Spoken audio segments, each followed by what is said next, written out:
కొమరవ్వ మాటలు ఇప్పుడు వినేద్దాము.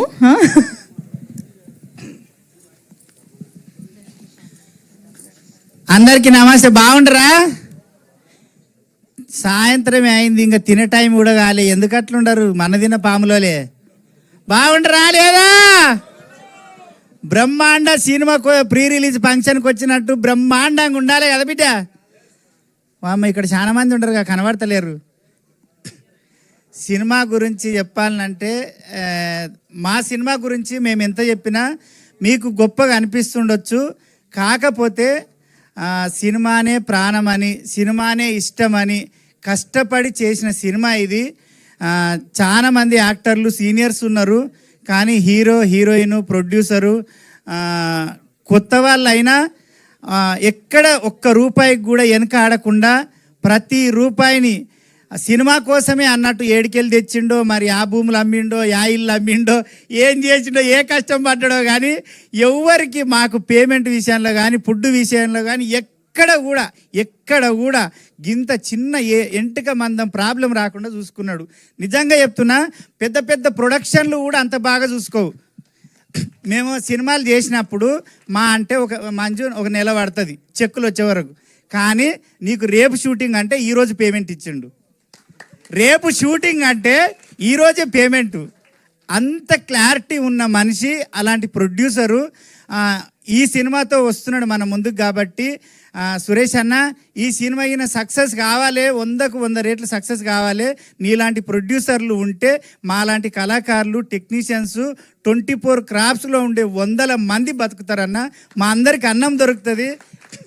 ఎందుకంటే అంటే ఎదుటోడి కష్టాన్ని అర్థం చేసుకొని వెంటనే డబ్బులు ఇచ్చి వాడి కష్టం తీర్చే మనస్తత్వం చాలా తక్కువ మందికి ఉంటుంది. అందులో మన సురేష్ అన్న.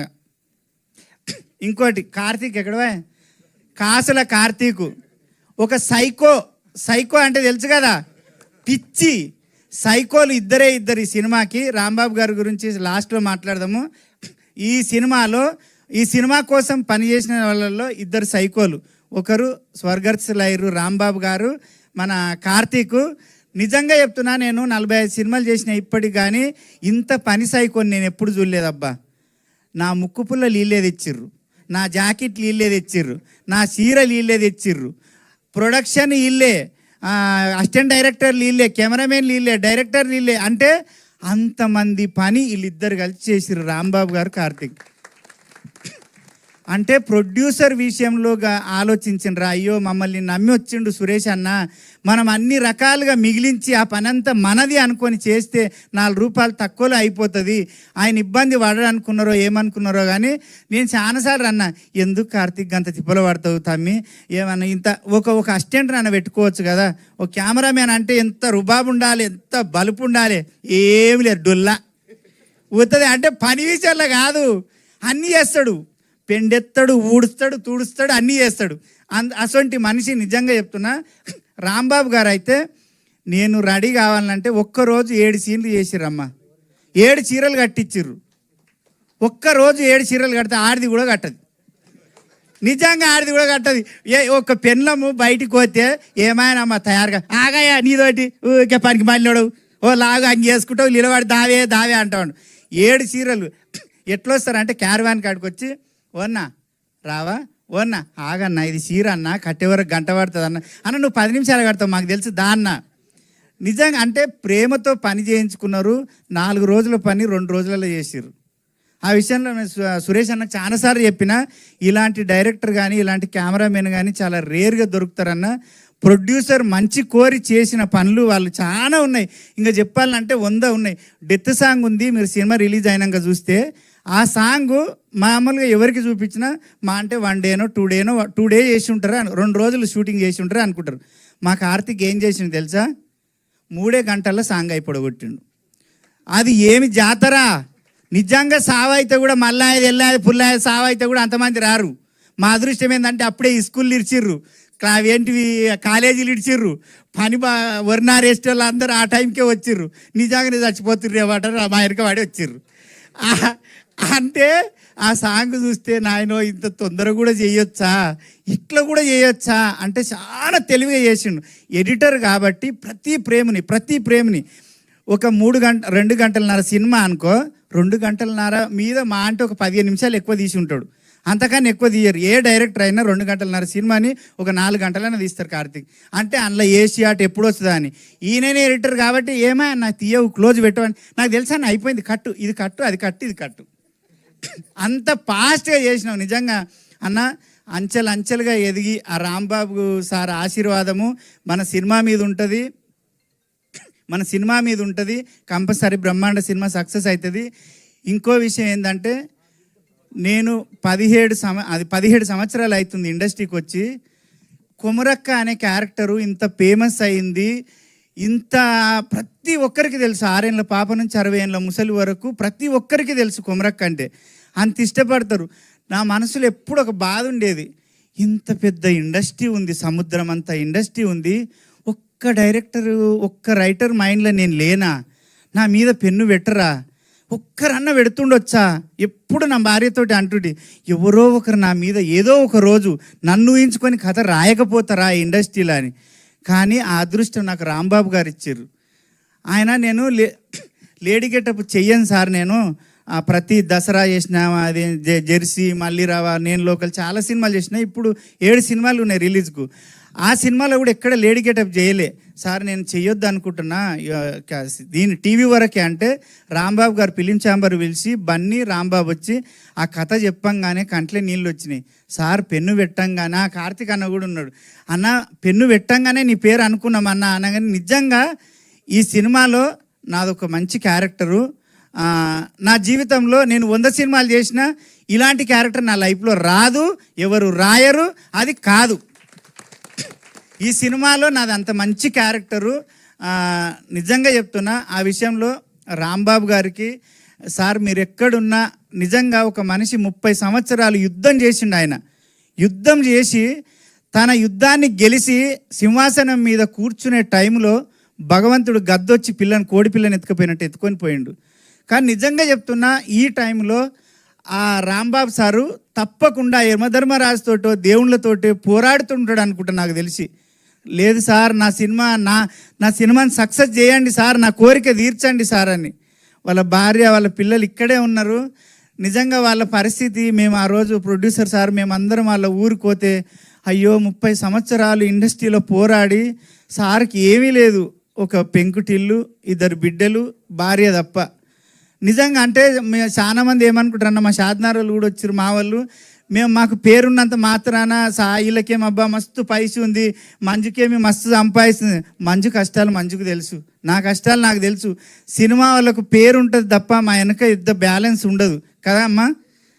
వీళ్ళందరూ ఏమనుకుంటారు అంటే, వాళ్ళకేం మస్తు బలిచిపోయారు, మస్తు పైసి ఉంటుంది అనుకుంటారు. అవి ఏమి ఉండవన్నా. నిజంగా కళను నమ్ముకొని వచ్చినాం కాబట్టి కళాకారులుగానే బతకాలనుకుంటాము. రాంబాబు గారు మీరు ఎక్కడున్నా మీ ఆశీర్వాదము, మీ బ్లెస్సింగ్స్ మన సినిమా మీద ఉండాలని కోరుకుంటున్నా. ఇంకోటి, మన రాజు మాస్టర్ షాద్నగర్ మా ఊరే రాజు. నిజంగా కొమరవెల్లిలో గర్భగుడి, అదేందన్న పోయేదాన్ని ఏమంటారు కదా, మర్చిపోతే అదే లోపలికి పోయే గుడి కాడ షూటింగ్ పెట్టిండు. ఎవరన్నా కొమరక్కి వస్తే ఉంటారా అయ్యే జనాలు? ఆగుతారా? గోపురం కాడ షూటింగ్ పెడితే నేను పోతే ఆగుతారా? గెటప్లా ఎర్రటెండల 2 గంటల ఎండల బిడ్డ కింద మీద కారుతున్నది, ఎగురు చీర కట్టుకొని ఎగురు ఏం ఎగిరిపించింది. నిజంగా చెప్పనా, ఆ విషయంలో తక్కువ బడ్జెట్లో, అంటే వీళ్ళకు కావాల్సిన తక్కువ బడ్జెట్లో ఎక్కువ మైలేజ్ ఇచ్చి క్రియేటివ్గా ఆలోచించి డ్యాన్స్ రానోళ్ళందరితోటి డ్యాన్స్ చేయించిన ఏకైక మాస్టర్ మా రాజు మాస్టర్. నీకు కూడా నిజంగా చెప్పనా, నాకైతే డ్యాన్స్ రాదు. మా బన్నీకి కూడా నిజంగా ఎంత స్ట్రగుల్ అంటే, ఇక్కడ నుంచి మా షాద్నార్ వచ్చి రాత్రి 4 గంటల దాకా ప్రాక్టీస్ చేసేది ఆ డ్యాన్స్ మాస్టర్. కానీ మా బంగారు తల్లి కనుక మంచిగా చేసింది. మా అమ్మ మాకు అందరికీ నిజంగా చెప్తున్నా, నీకు ఎందుకు కాలు మొక్కుతున్నా అంటే, నాకు ఈ సినిమా ద్వారా ఒక బెస్ట్ ఫ్రెండ్ అంటే ఒక అక్క, నా అక్క దొరికింది. నిజంగా మేమిద్దరం ఎప్పుడు మాట్లాడుకున్న కన్నడలో గంటలు మాట్లాడుకుంటాము, పర్సనల్ షేర్ చేసుకుంటాము. ఆమె హీరోయిన్ ఉన్నప్పుడు నేను చెడ్డీలు కూడా వేసి ఉండా, టైర్ కొట్టుకుంటే బరకాడిపోయింటే. అప్పుడు అంత పెద్ద హీరోయిన్ కొమరక్కతోటి క్లోజ్ అయితే తట్టుకోలేకపోయిన నేనైతే, అమ్మో ఎంత మంచుకున్నామంటే అమ్మ నీకు గుర్తుందా నీ గొప్పతనము? సంగారెడ్డిలో షూట్ జరుగుతుంటే జనాలంతా కొమరక్కకి ఎగబడుతున్నారు. నేనన్నా మీ ఇల్లులో మనవయ్యనే మీ దిక్కుల దీపం పొడవా, ఆడ పెద్ద హీరోయిన్ ఉండదు, ఆమెను దొబ్బుకొని అట్లొస్తారు, ఆమె హీరోయిన్ మీకు తెలియదా అంటానంటే, ఓ అమ్మ నువ్వు పక్కకి జరుగు, మేము కొమరక్క కావాలన్నారు. ఇంకా ఏ హీరోయిన్ ఉన్నా, ఏ చిన్న యాక్టర్ ఉన్నా అక్కడ ఫీల్ అవుతారు, బాధపడతారు, నన్నే అంటారా అని. కానీ మా మేడం, మా అమ్మ ఏమన్నా తెలుసా, మా అక్క, కొమిరి నీ టైం నడుస్తుంది, నీ టైం నడుస్తుంది, వాళ్ళు నీ కోసం వచ్చిర్రు. నేను ఒక జనరేషన్ మనిషిని, ఆ ముసలోళ్ళకి నేను తెలియకపోవచ్చు, నువ్వు ఆ విషయంలో టెన్షన్ పడకు కానీ అన్నది. అప్పుడే వంగి కాళ్ళు మొక్కాలనిపించింది. అంటే ఎంత ఆనెస్ట్గా ఒప్పుకుందంటే ఆ విషయాన్ని కూడా ఎవరు జీర్ణించుకోరు కదా అమ్మ, నిజంగా చెప్పు. మనం కింద కూర్చుంటే కింద కూర్చుంటుంది అమ్మ, మనం ఏది తింటే అదే తింటుంది. అంత జెన్యూన్ పర్సన్. ఆ సెట్టు బాయ్ని అట్లే వలకరిస్తుంది, డైరెక్టర్ని అట్లే వలకరిస్తుంది, పెద్ద స్టార్ను కూడా అట్లే వలకరిస్తుంది. తారతమ్యం లేకుండా అందరితో ప్రేమగా మాట్లాడే ఏకైక వ్యక్తి మా ఆమెని అమ్మ. దేవుడి దయ వల్ల భగవంతుడు చక్కగా చూసి మళ్ళా తల్లి క్యారెక్టర్లకు పుంజుకున్నావు. ప్రతి సినిమాలో నువ్వే ఉంటున్నావు. నువ్వు అనుకున్న సినిమా ఇప్పుడు ఒక 7-8 సినిమాలు ఉంటాయి అమ్మాయి, అన్ని సినిమాలు వస్తున్నాయి. నిజంగా అదొకటి. ఇంకెవరున్నారు, మా మీసం సురేష్ అన్న, మా సర్పంచ్ అన్న, నీ మా వరికుప్పలి ఆగిరి అన్న ఒక 10 ఏళ్ళ నుంచి దోస్తాను మా ఇద్దరిది. నిజంగా అన్న చేసిన ప్రతి సాంగ్ ఇట్టే. మనం సినిమాల్లో చూసుకున్నా కానీ దీంట్లో డెత్ సాంగ్ ఎంత బాగుంటుందంటే, ఆ డెత్ సాంగ్లో పాటకు ఏడవని మనిషే కాదు, ఆయన గుండె రాయి అయిపోయి ఉండాలి, అంత గొప్పగా రాసిండు, అంత గొప్పగా వాడిండు. అన్న నిజంగా ఫోన్లో చూస్తే నాకు అర్థం కాలేదు. మా అన్న ఇదివరకు దాకా కాలు మొక్కిన, నేను ఈడ చీకట్ల ఎవరు చూడకముందే మొక్కిన.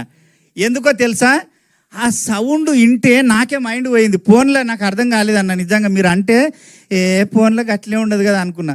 ఇక్కడ చూసినాక ఎంత బాగా మ్యూజిక్ ఇచ్చినావన్నా, లేటెస్ట్గా ఇచ్చినవే. నీ అమ్మ నీ పనితనమే పనితనం. గుండెలు దడేళ్ళు అన్నాయి నిజంగా. అన్న మన సుదర్శన్ అన్న, మధుసూదన్ రెడ్డి అన్న, వాళ్ళ ఊర్లో మేము షూటింగ్ చేసినాం, దగ్గర ఒక 20 రోజులు చేసినాము.